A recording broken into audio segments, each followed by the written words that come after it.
लोगोफोर आंनि जे इउटुब चेनेलाव फिन खेबसे बरायनो जासिहरबाय लोगोफोर दिनै सरस्वती फुजा माने जों दा सरस्वती फुजाखौ न'आवनो होगोन आरो इसे न'आवनो होनो नागिरदो नायलांदो लोगोफोर दिनै आंनि फुजा होनायखौ आं मन्दिरखौ साफा खालामना लानो एसे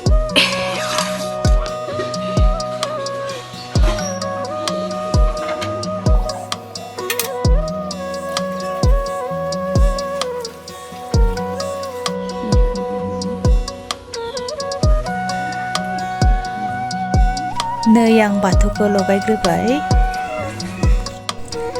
नै बे मन्दिर सिङावनो आइ सरस्वती बिमाया दंखायो बेयावनो होगोन आं फुजाखौ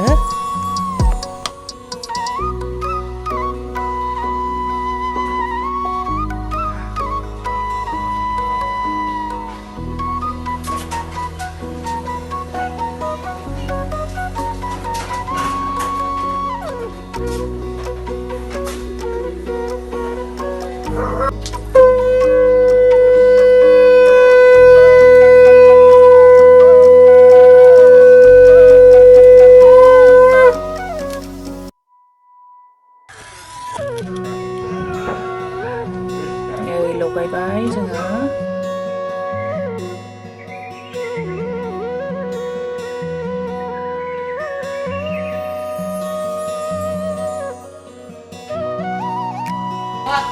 ओम श्री श्री सरस्वती नमः श्री श्री सरस्वती नै सेफायबाय जोङो गिबिखौ फुजानिखौ एबार दा जों जानोसै साहा फुदुंनोसै